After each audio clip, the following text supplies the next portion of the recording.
Back. Oh, good. Where is she? Oh, there she is. Hey, hello. thank you. Okay, everyone. Well, I'm going to turn it over to Cindy, and then we'll turn it over to Cheryl. Then I'll introduce our wonderful speaker, Sonya. So thanks all for joining us. And Cindy, take it away. Good. Well, good morning. I had a few technical difficulties, so hopefully I'm better now and not so choppy.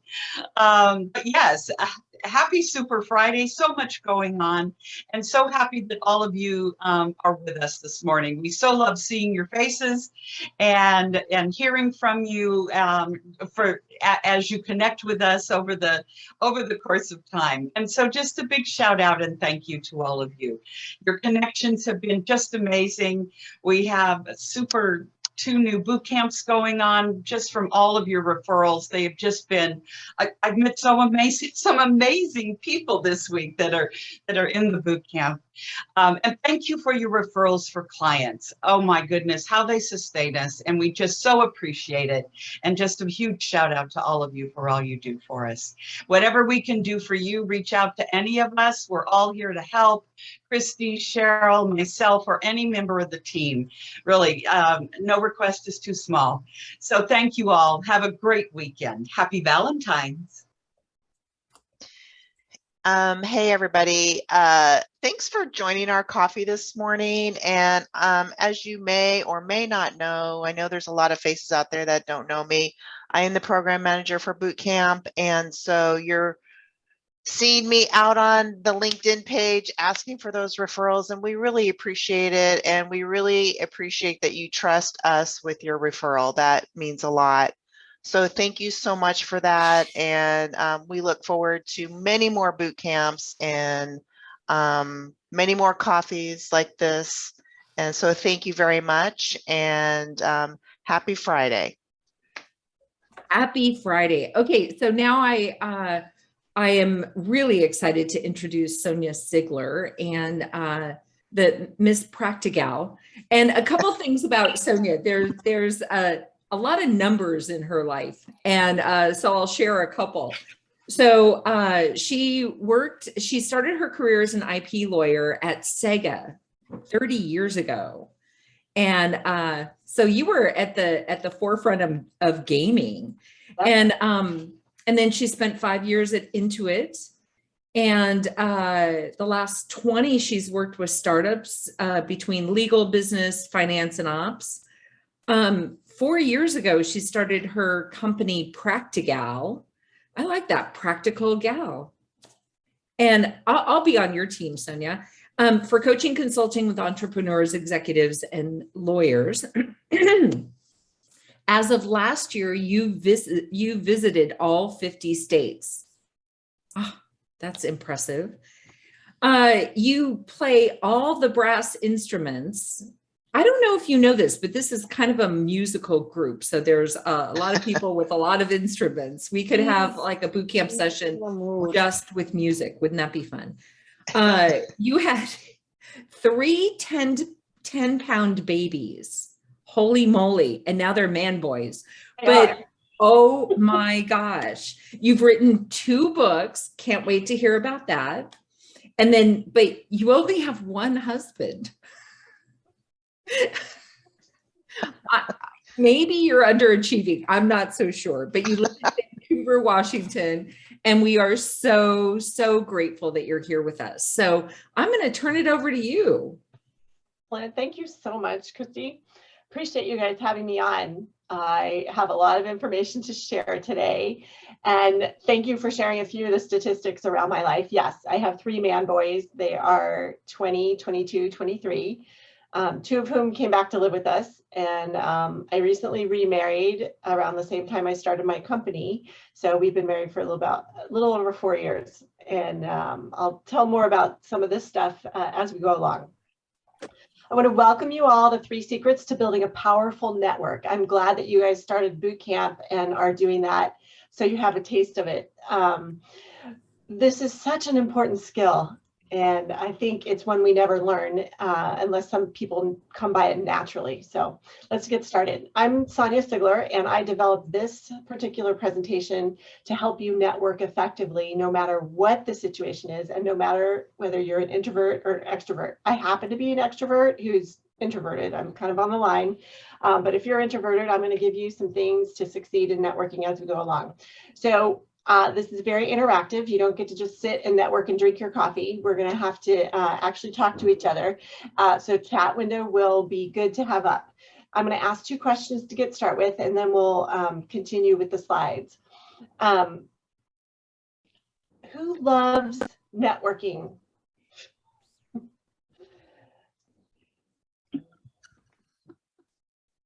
I don't see anybody saying I love networking over here in the chat. What's up with that? Okay, who hates networking? Well, I put it on my vision board. There's a big square that says I like networking because I'm envisioning liking it. Yes, and I will show you how today. So that's really good to know that. I enjoy meeting people. I love people. Is that the same? Yes, I like it more than I used to. Yes, it's all about people. So it's really, networking kind of gets a bad rap, and we'll talk about that in a minute. So I just want to give a little bit of an intro in terms of what about me, in terms of how I have done networking and why it's made a difference. I'm a lawyer turned entrepreneur. So obviously you have to build businesses when you're an entrepreneur. So you can't just sit back and let things happen. And I recently retired from lawyering, and I can't believe it's been 30 years since I started at Sega in January of 1992, crazy enough. And I really focus on coaching and consulting and helping people reach the next level of their careers. So I'm excited to help you with this particular skill. So I can't really tell if you're showing the slides. Not yet. Do you want me to start them? You can go ahead and start it, and we'll go to the second slide. Okay. And you guys will get the slides afterwards, so don't worry about that. And hoping you guys, did you send the handout around? Not yet. Okay. I'll send that out after. Okay. So pen and paper is totally fine for that part. Do you guys see do you see the slides? I certainly don't see them. The next level. No, we don't see any slides. I don't see slides. Oh, geez. Okay. Why aren't I not screen 2? Hang on, guys. There you go. Aha. Okay. Here we go. Hang on. Oh my gosh, it took over my whole screen. Now what? Hold on. I gotta go to a different view. Otherwise, well, now we're seeing your 2 books. Is that that's slide 2? Yeah. That is exactly the slide I want you to see. I just need to exit full screen. I'm on my sister-in-law's computer. So usually I'd be up in Vancouver, Washington, but I'm down in LA to surprise my father-in-law this weekend for his birthday. Perfect. That looks great. I want to put this work that we're going to do today in a bigger context. So I developed this, and all these materials came out of my 2 books, Welcome to the Next Level, 3 Secrets to Become Unstuck, Take Action, and Rise Higher in Your Career. The second book is What's Next for My Career. It kind of peels the layers back of like, I used to like this job, but not so much. So I call that your guide to deciding to leave your stable job to follow your passion. And more specifically, this is part of a series called Practical Career Mentor.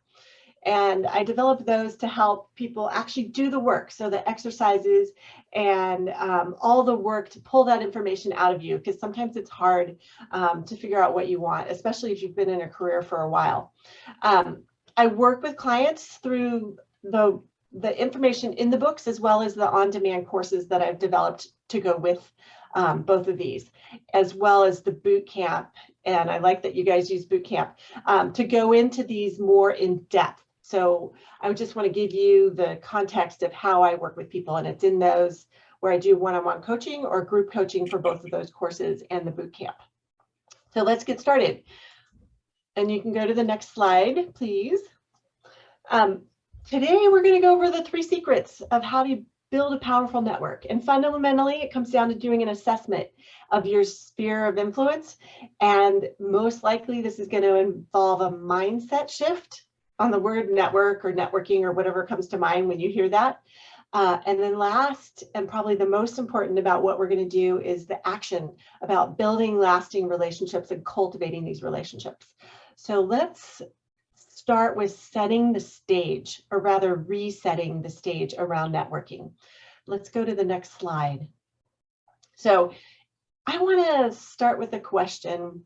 With what comes to mind when you think of networking? So just put it in the chat box. I'm going to put in what comes to mind for me. Conversations, meeting new people. I said ugh, because it's like I like to do it, but then the thought of it, like, oh, I signed up for that event, now I got to actually go. Meeting people, learning something new, helping others, building relationships, learning more about others, understanding and helping each other, connecting. Yes, these are all good things. I'm glad I don't see a ton of negative things on here, because usually I hear, oh, I don't want to do it. It's like, it feels icky and I don't want to ask for anything. And, you know, it's not something that you do only when you're looking for a job. It's something that's continuous. So, and it's not just for extroverts and people who love people. So I just want to demystify that it's really about people, and it's a skill set like anything else that needs to be cultivated and honed. So it also can be done anywhere, anytime. And I think that people forget about that. And why do we want to learn this? We're all human. We thrive by connecting with others. More importantly, people hire people they like, and people recommend people and services they like. So the point of building these relationships is to be in that category of being recommended, being liked well enough to hire. So to do this, we need to tune into that right mindset, and we need to make a plan. So that's what we're going to spend our time on today. Let's go down to the next one. I want you to really understand your sphere of influence. When people say, oh, I don't have a network, I don't know anybody. Oh, it's baloney. You guys know a lot of people. You may not have connected with all of them. You may not have the same strength of relationship with all of them, but you do know a lot of people. So we're going to really examine what our sphere of influence is and understand it better. So let's start with your network. Let's go one more slide down. It's bigger than you think, especially when you start breaking it down into more granular groups. Who do you know? How well do you know them? How do you know them? I've listed some things here, like colleagues, current and former colleagues, clients, current and former clients, any industry contacts that you may have met at a group like this, neighbors, exactly, friends and family, hobbies, volunteer activities, church, any of those kind of activities, other groups, affinity groups, other people through your kids. There's just so many examples of where people can be in your network. And I'm going to give you an example. I interviewed for a chief of staff position at LinkedIn. And when I went in, they handed me this role, and I took out the piece of paper, and what it was my entire LinkedIn network at the time.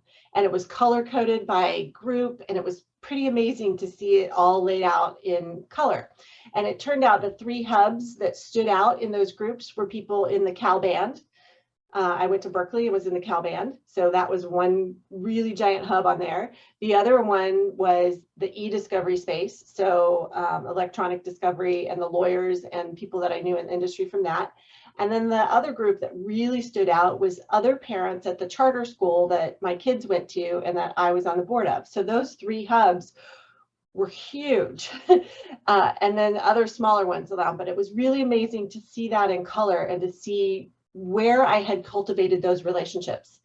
And then the other thing I want to share about this in terms of where you find people who may recommend you for something. One of the jobs I got, a client of that company, at the time it was called SF Legal, a client I had met at a women's lady lawyers who lunch. I started a group because I had a couple people who moved to San Francisco and didn't know anybody. And so I'm like, I can fix that. So we started a lady lawyers who lunch group. And one of the ladies I invited recommended me to one of their service providers and said, you need to hire this person. Even if you don't have an opening, you need to make one for her. So that was a really strong recommendation that came out of a lunch group. So, and yeah, you never know what can come out of any conversation. And that's the beauty of what we're going to do today. So just take a moment to write down 3 spheres of influence in your life. And you can share them in the chat if you'd like. I'm going to put one in there that is new to me.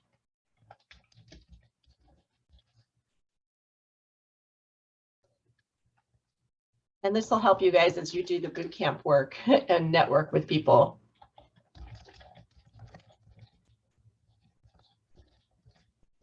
My husband and I just joined the Vancouver Master Chorale. And so that's a group of people I've only seen in masks. And so it's a group I want to get to know a little bit better. So Alumni Association, nonprofit board work, and church. Yeah, good, Bill.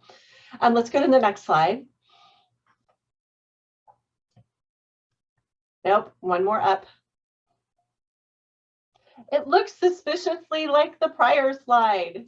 Your potential network. Yes, it's all the same group of people. It's the exact same group of people.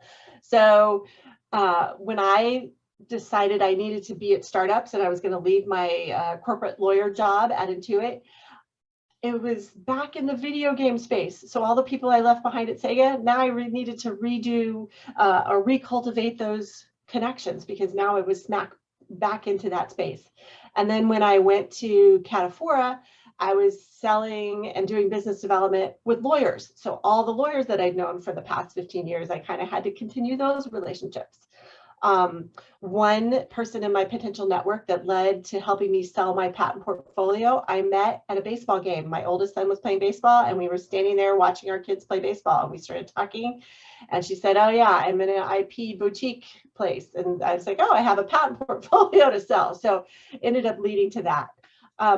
Other examples of potential networks are groups that you're in that may have chapters in other places. I'll give you one example.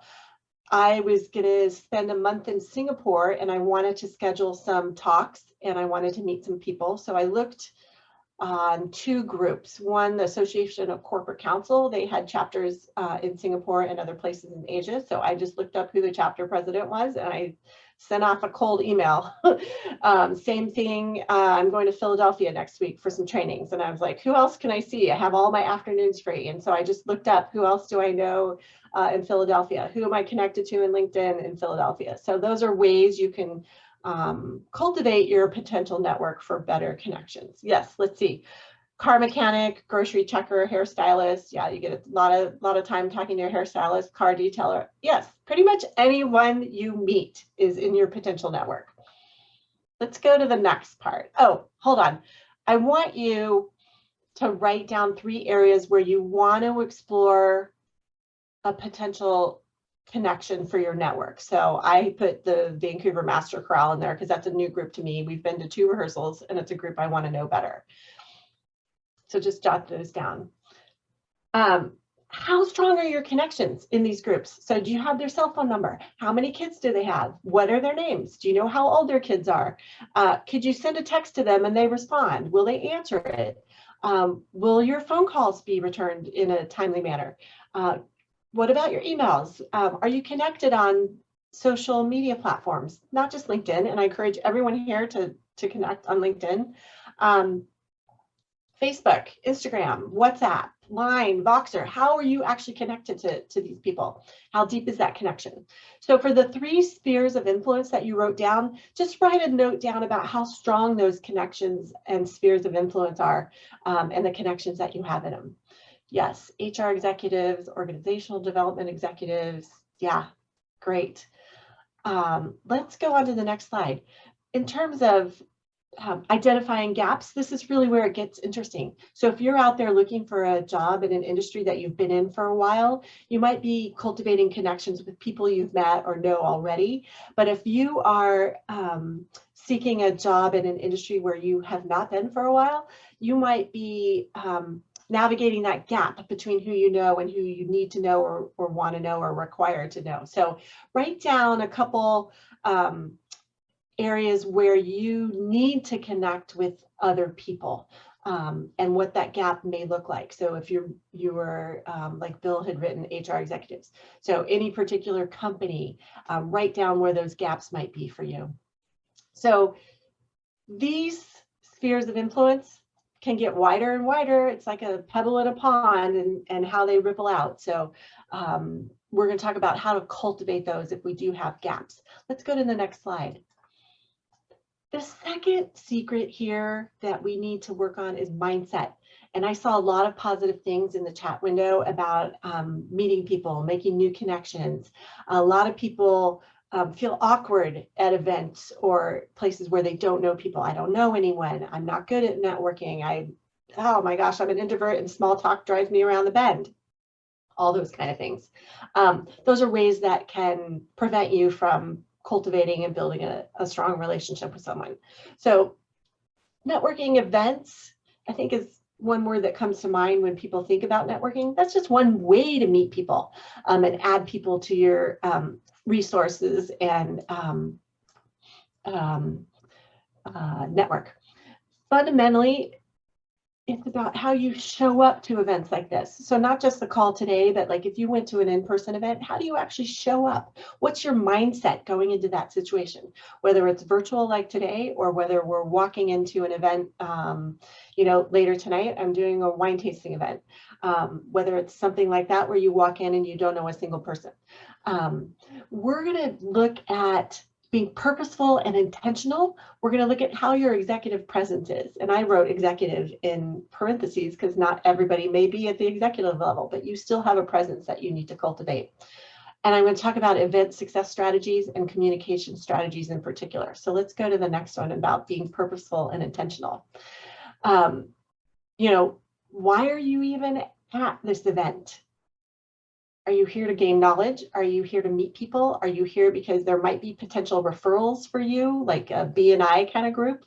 Are you here to grow your network, find clients? Maybe you're hiring and you need to find other people, or maybe you are looking for a job yourself, or your reason may not even be listed here. I went with a colleague, or somebody invited me, or my boss made me, all those kind of reasons. Why are you actually at this event? So I would go in and be intentional. I'm at this event to learn. I'm at this event to meet 3 new people. I was on a school board for 14 years. And when you're at the school and your kids are there, you meet a lot of people.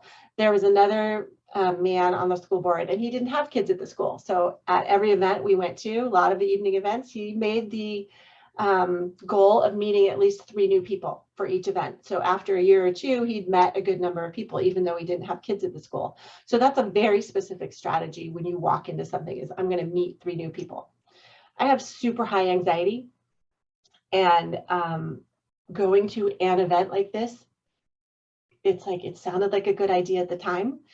And now I actually have to go and show up. And so one of the strategies I used was meet 3 new people and then reassess. So do I still want to stay and talk to people, or do I want to meet my 3 people and then I'm out of here? So it gives me the opportunity to say, yes, I'm having fun meeting new people, because once I'm actually there, I do enjoy meeting new people, but it's the thought of going and what am I going to say that kind of deters me from actually stepping into the room or stepping into an event. So that kind of opportunity to say, I'm going to meet 3 new people or make a game at it, you know, try to make someone laugh without actually telling a joke. So there are things that you can do just to move that along and make it easier and not so negative. Let's talk about your presence and showing up with your best authentic self. So let's go to that next slide. Okay, I'm going to talk a little bit about Amy Cuddy's research, and I don't know if you guys have talked about that as a company and as a resource, but she's pretty amazing, and she's done a lot of research on overcoming imposter syndrome and how presence and power can show up in different ways.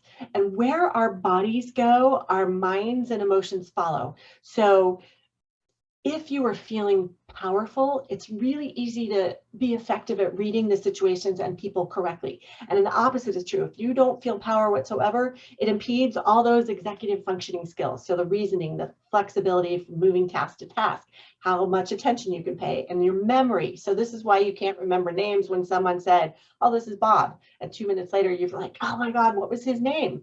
And so when you feel confident and powerful, all of these things work better. So how can we cultivate that presence? I'm going to give a couple examples of how we can do that better. When we don't feel powerful, we're shrinking, and you can actually lean back, and all of those like gestures of covering your neck where you're protecting those arteries that supply blood to your brain, all of those things can come into play to show that you are feeling powerless and lacking confidence. So let's talk about what we can do about it. And I do want to say, let's go to the next slide. I do want to say just one thing about physical presence and gender. Women's movements tend to be less grand than men's. They're more restricted and they're smaller, and even the length of the stride is shorter. And it's biological in terms of putting yourself out there versus nurturing and taking care of people. So it's not just that we have less power, it's that biologically, and people confuse the two, and it's not really about that. We do have biological differences, but that doesn't mean you can't show up with the same level of confidence and power that a man does. So in terms of how we do that, sit back, shoulders back. So sit up tall or stand up tall, feet on the ground, stand on both feet as opposed to one or the other. When you sit with your shoulders back, you're naturally going to feel more confident because you can breathe better. And let's see, Rocky says, for me, the antidote to anxiety is action. Absolutely. So take a step forward, talk to someone, shake their hand, be proactive about introducing yourself. Let's go to the next slide. If you find that you're stepping into a situation and you're not being your authentic self, or you don't feel like you're showing up as your best, most confident self, I would come up with a memory when you felt that confidence and when you felt like you were capable, confident, competent. And this scenario in your head helps you cultivate that confidence when you need to, and before you walk into any networking situation. I'm going to give you an example. I was in the San Francisco Symphony Youth Orchestra. So Christy mentioned that I play all the brass instruments. Trombone is my main instrument. And when I was 18, 19, I played in the San Francisco Symphony Youth Orchestra. We toured the world. We went to Vienna and we played in a competition for the best youth orchestra in the world. And we ended up winning. And we played in different places all over Europe. And our last concert was in Strasbourg, France. And David Milnes, our conductor, we got standing ovations everywhere we went. David took that last standing ovation and he took the time to go shake every principal's hand. In the meantime, the crowd is cheering, the lights are on us, we're standing up, people are like literally holding their arms up and cheering for us. And the lights were bright and the dust falling through the lights. And then David came and shook my hand. And I can't tell you how amazing that was to be at that kind of performance and have that kind of adulation. That's a moment that I channel when I walk into a room and want to show up confidently. So I would just take a moment for you to think about a situation or a moment when you felt like you were super confident, and write that down so that you can channel that particular feeling when you walk into an event, whether it's virtual or in person.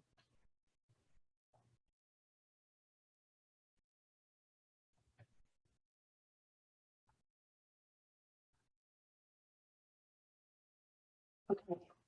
Now that you have that event, I want you to channel that. And then we're going to go to the next slide and we're going to talk about power poses. So when we adopt that big expansive gesture, we are feeling powerful. Even if you stand with just your arms in a V, that is going to let blood come in. It's going to let oxygen in.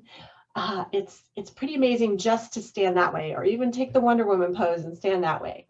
There was a study done at Harvard where they selected 5 high power poses, expansive and open, and 5 low power poses were constricted and clenched. And they told the subjects that the 5 poses would appear and they were supposed to view them and mimic them for as long as they appeared on the screen, which is about 60 seconds. And it showed that anyone who came up with a more positive power pose felt confident and felt like they were competent.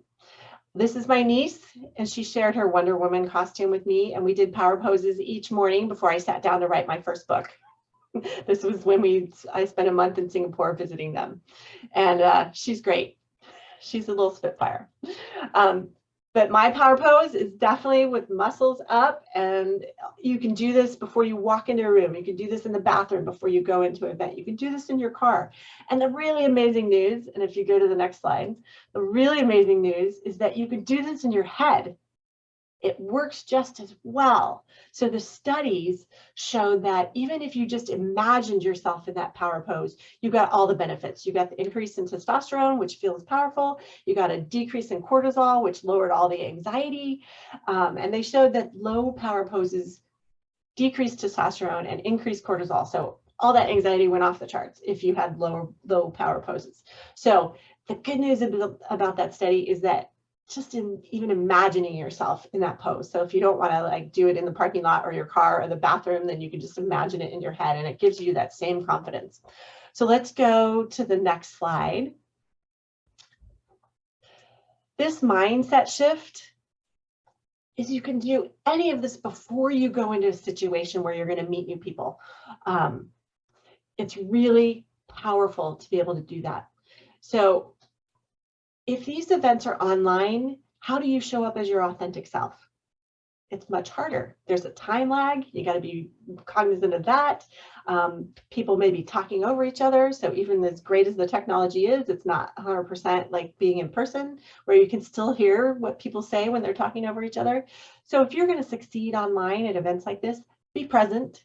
You can tell if people are engaged, they're leaning forward, they're listening, ask questions. And then think about this for a minute. Does it feel safer to be at an online virtual event than it does at an in-person event?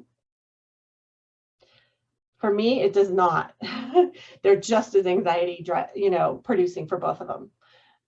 Okay, I didn't realize there was timing on the slide. So let's go through the timing, I guess, for all 3 things. We talked about them already. Let's go to the next thing. Let's talk about some in-person event strategies.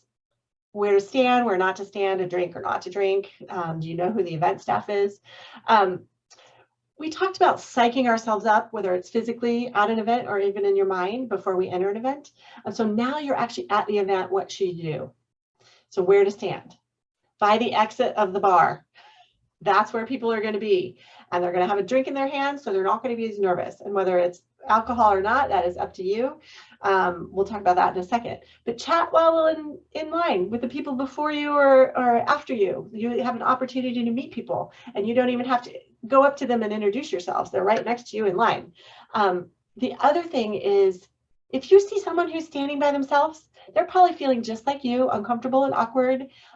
So go in with an inclusive mindset to introduce yourself to people. And if you see someone standing by themselves, introduce them. Hey, would you like to join our conversation? So that little bit of inclusion gives you a boost of confidence as well. So places not to stand. Don't stand at the entrance. It's too crowded and chaotic and people are trying to be checked in. So don't stand there or by the checkout table. Get checked in and then keep moving. Like I said, if you're standing at the exit of the drink line, everybody's coming out of that line. So you have an opportunity to pick and choose who you want to speak with. If there is alcohol at the event, drinking is a choice. Don't feel obligated to it. Even in the legal profession where there's so much alcoholism, club soda and lime is just fine. So up to you. I think it's important to know the event staff. Like I would ask, who knows the bartender's name? Like if we were at an in-person event, who's actually met the event staff? Who met the conference organizers? So Cheryl, Cindy, and Christy. Who knows all their names? And if you really are an introvert, you may ask the conference organizer when you check in, who do I need to know at this event? Who should I meet today? Or I'm trying to find a job in this industry. Who should I talk to? So those kind of strategies are really important. Let's go on to communication strategies. Introducing yourself. You can go to the prior slide. Go the other direction. There we go. So introducing yourself. You can use humor. I'm not sure how I got here or how I got roped into coming to this event. I'm terribly uncomfortable at this. How about you? You can use a 3-word description. I am a bad habit hacker, or I'm a dogged advocate, or I'm a wine industry aficionado. Me, I'm a lawyer turned entrepreneur, or now I get to say I'm an author instead of I'm a recovering attorney. All of these things, you can come up with 3-word phrases for yourself. The other way is to introduce others. How do you know them? What you love and admire about them, a little known fact about them. And if you just met them, that's totally fine too. I just met Bob. I'm really excited to learn more about his industry. I don't know anything about it. One woman I met at a networking event, we were golfing, and I could hear her laughing 2 fairways over. And I was like, afterwards, I was like, I've got to meet the woman who belongs to that laugh. And we've been fast friends for the last 15 years. So you never know who you're going to meet. Introducing others, I think that it's a skill like anything else. And like I said, if you can weave a fact in there about them, people are going to remember that. And let's chat a little bit about entering and exiting conversations. You can introduce yourself. If you can't remember the person next to you, you can say, I don't recall your name. Can you tell me again? Don't be shy about that. People forget names all the time. I personally need the visual of the name tag. If you want to exit a conversation, you can say, thank you. It was good talking. I'm going to continue to mingle and meet more people. Or I need to go to the ladies' room, or I'm going to grab a bite to eat. Do you want to join me? Or if it's someone you are done speaking with, you can say, I see someone else I need to talk to. There are lots of things. You just practice them, say them to yourself on the way there. Online, I mentioned the time lag. That's hard. And then the other thing about online is always take the mic first, no matter how uncomfortable it is. So when someone says, what do you think? And if you have thought about it, then go ahead and share that. Let's go on to icebreakers. Have a question or two in your mind about how to start a conversation with someone. So it could be, have you seen any movies lately? What's your favorite drink? What's your hobby when you're not working? What's your favorite memory from childhood? Come up with 2 or 3 questions that you feel comfortable asking, that you want to know the answer to. Like, how do you delineate your workday from personal time now that you're working at home? Or how's remote learning going in your household? Or how many snow days have put a wrench in your plans?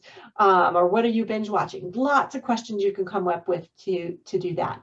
And building a network is all about those connections with people. And how do you do that? You have to get to commonalities. Oh, we have 3 kids. Oh, our kids play soccer. Oh, you play an instrument as well. I can't remember who plays guitar at the beginning of this.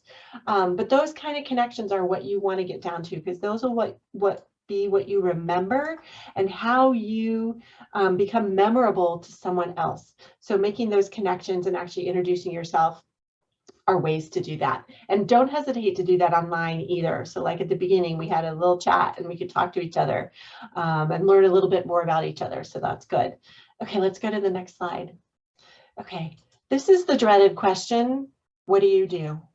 So the way you can answer it, you can come up with an authentic personal branding statement. You could do an elevator pitch. You can come up with a unique value proposition.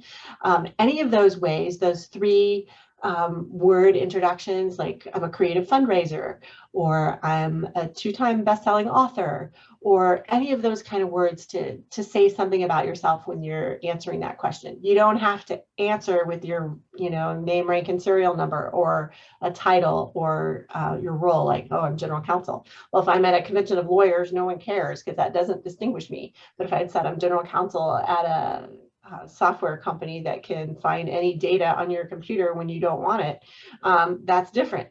So any of those ways of introducing yourself is a better way of answering that what do you do question. Let's go on to the last bit of this in terms of what action you can take.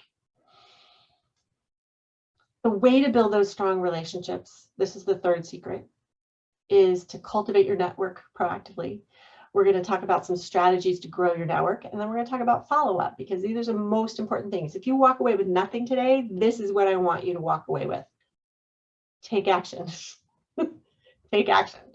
So let's go to the next one in terms of cultivating your network. We're all people. We love to help each other. One of the things that came out of the responses in the chat window at the very beginning when I said, what do you like about networking? It's helping people and meeting others. So people love to help each other. So put yourself out there and ask for help. People are willing to help you. You love helping people. Let them help you. So if you're researching a job or you need an informational interview, all of this, it's not just when you're looking for a job, it's a continuous effort. The clearer you are, the easier it is to help you. So if you're asking for referrals or introductions or recommendations, be very clear on who can help you and where, like in what companies or what industries. One example of a woman I worked with, she was at a job in the Midwest. She was in New York and she was working in Chicago. And she's like, this job is going nowhere. And it was not just that job, it was the prior job too. She had a career trajectory that was like a rocket ship. And then her last two jobs were like going nowhere. And she's like, what is going on? And she did a little soul searching and she came up with 5 reasons. One of which was she's working for people who have no ambition. She was working at companies that were based in the Midwest and were not multinational. She was working for companies that didn't have a global mind share. And so she came up with some things and she's like, I need to work at a multinational company. I need to work outside the US because it was in 2016 and the election that put Donald Trump in the White House basically drove her out of the country. And she wanted to find a company where people were collaborative and helpful with each other and in terms of how they treated each other from a cultural standpoint. So she identified 5 cities like London, Paris, Singapore, and a couple others, Tokyo and Hong Kong. And she's like, who do I know in these places? She found 3 people in Singapore that she knew, called them and said, this is what I'm looking for. She was very specific. I want a multinational company and I want outside the US. Within a month, she had another job because she was very specific in her asks. And then she cultivated her network in terms of who she knew, where she was interested in being. And I thought that was a brilliant example of how specific you can be when you decide what you want and are clear on what your goals are.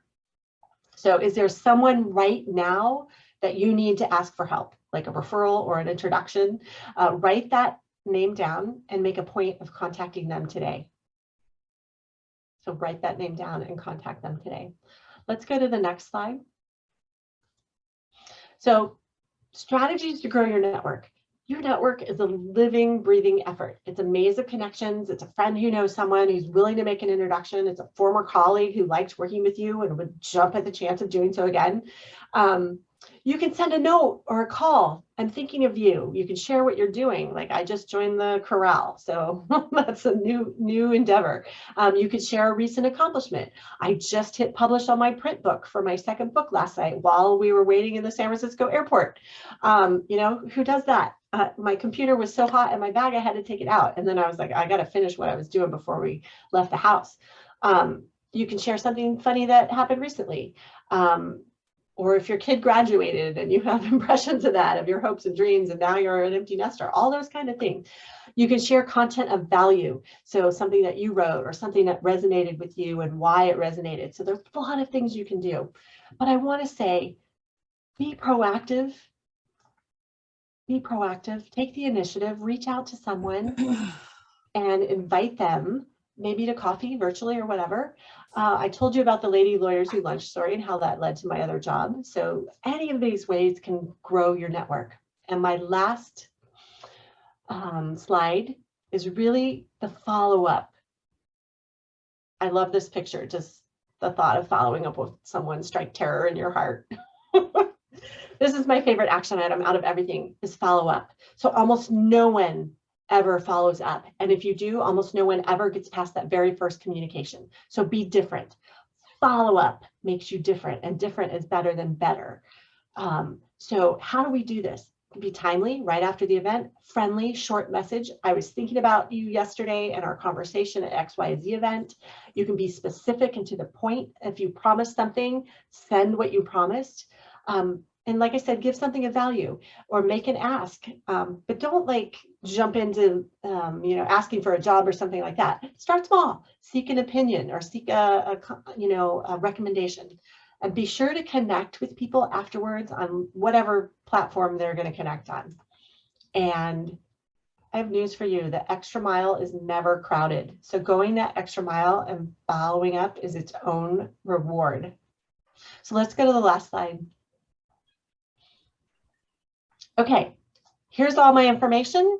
You've got my name, you've got my phone number, you've got my email, you've got my LinkedIn connections, and I am sharing my book, the first one, Welcome to the Next Level. That link right there, sonyasigler.com/book, will get you my book for free. You can also buy it on Amazon or Kindle or in print, but this will let you download it right now. And if you want to do any of this work and go deeper, I've developed a boot camp that goes in depth and gives you exercises that I pulled from either book to help get that information together. Not sharing my social security number. It's not that exciting. But if you do want to go deeper, I do a free 30-minute call just to figure out what's going on and figure out if I can help you and if we want to work together. So that link is right there for the strategy call. You guys will get the slides, you'll get the handout, and I have a little bit of time to answer questions if we want to go through any of those. So let's open it up. All right. Who has a question? I don't see anything in the chat. I do. What do you recommend to keep your networking notes organized? Excellent question. So I keep everything in my contacts. And I have a Mac and I just use Apple contacts, and I have been doing this for a very long time. So one of the strategies I had picked where it says 5 connections a week, I put 5 business cards out on my desk and I would call those 5 people that week. So just to keep in touch, just to check in. This was when email was not completely ubiquitous, so phone calls were more de rigueur.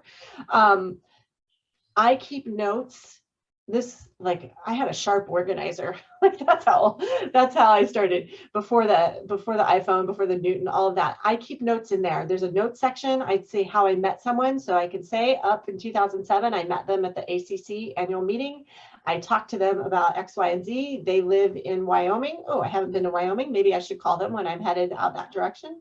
One of the tidbits you heard at the very beginning was I have now visited all 50 states. I had made it to 47, and then the last 10 years hadn't traveled to other states. And this past year, I went to Alaska, Montana, and North Dakota. And it was like, who do I know there? Oh, I know some other law mamas from a Facebook group, Lawyer Mamas. And so I ended up driving there with another law mama. But there are ways in terms of keeping that information. You used to be able to do that in LinkedIn, and then they switched their software and I lost all that information I had put in LinkedIn. So I recommend having your own contact program where you can keep that kind of information. And I try to write it down either on the back of the business card or write it down when I get home so that I don't forget it, because memory is ethereal. Let's see, you said call versus email. Are you saying just pick up the phone and call, or try to arrange in advance?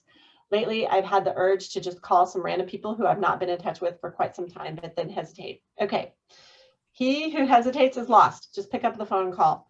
I think the art of having phone calls is lost today, and people are tired of email. Like I check my email maybe once or twice a day, and sometimes not for 3 days. So if you're sending me an email, I might not see it for a few days. If you need to get a hold of me, I'm going to tell you this right now, text me or call. And I've been telling people that for years as general counsel. I'm like, if you need to get me, don't send it an email. I travel too much to really stay abreast of email. I think picking up the phone is a great way to reach out, even if you don't have an appointment scheduled with them, because How do you schedule an appointment? You send an email or you send a call. Don't text or call me. Send me an email and I will respond faster. Yes, I have a story about that. I ran into an arborist in the parking lot at Starbucks, and he handed me his card. I like knocked on his window. He handed me his card, and then I went into Starbucks, got my tea, came out, and he's like, "Oh, don't leave me a voicemail. It's hard for me to get back to those at the end of the day. I've got a newborn." He's like, "It'll be faster if you just send me an email. Then I can respond by the end of the day, even if it's midnight my time." Yes, the lost art of phone calls and the lost art of returning phone calls. So you need to know how to best work with the person. So you just heard two completely opposite things. Bill says, don't text or call me, send me an email. I say, text or call me, don't send me email. So you have to figure out how the person works best, and then cultivate that particular method of communication with them. Sometimes you don't know. So maybe a phone call works for you that day. And it's faster just to pick up the phone and call them as opposed to trying to schedule a phone call. Sometimes I leave a voicemail. I just had a woman who I've worked with, and she moved to Hawaii. And I was like, "Oh, I want to know how you moved to Hawaii, Katie. How did you finally make your dream come true to do that and retire from real estate in the Bay Area to move to Hawaii?" And we had a series of voicemails back and forth for 3 months before we actually got each other live on the phone. So you never know how it's actually going to play out. But if I hadn't picked up the phone and left her that message, we still would have been emailing like, "Hey, do you have time this week? No. How about you? Oh, 2 weeks have gone by." So sometimes you just circumvent it with that phone call. I thought there was one more up here. Hold on. Let's see. What advice would you give someone, whoops, where did that go? Who is not sure what direction they want? Oops, I'm sorry, my mouse is backwards on my sister-in-law's computer. What advice would you give someone who is not sure what direction they want to go in, like new type of job? Okay. If you're not sure which direction you want to go in, you might be doing a lot of research and informational interviews. You might be doing a lot of soul searching in terms of who you are and what you want before you can actually follow up on those. I've got an assessment in what's next for my career that actually takes you through some of these things to kind of ferret that information out from you. But if you're not sure, you should be talking to people, or you should be doing some soul searching to figure out, oh, this is what I really like. This is what energizes me. And no, I don't want to be doing these kind of things. This sucks the living life out of me. Like, I know for me, I needed to go to startups because it was something new and I'm super ADD. So all of that was really good for me. Being a controller and the finance person running finance in the company where you do the same thing month after month. Didn't I just close the books last month? Oh my God, why don't I have to do it again? That stuff drove me bananas. So if you know those kinds of things about you, then you can have, research those kinds of positions that are a match for how you derive energy and things that you are passionate about. But it will take a little bit of research and a little bit of soul searching. Let's see. So we are out of time. Oh my gosh. Wow. That went fast. I know. Sonya, this is great. You really provided some great value to the group, and thank you so much. So everyone, we're going to send out the presentation. There's another document, and please, I'm going to download your book. I think it's a lot of great content. So thank you, Sonya, very, very much. And everyone, enjoy the rest of the day. Enjoy the weekend. Happy Super Bowl. Go Rams. Happy Valentine's Day. And we'll see you in a couple weeks. We have another great speaker. And Sonya, just thank you from the bottom of our hearts. We really appreciate it. And bye, everyone. Make it a great weekend. And looking forward to seeing you soon. Thank you so much. Okay, let's I'm gonna get the music going. It's on my computer. Thank you. Have a good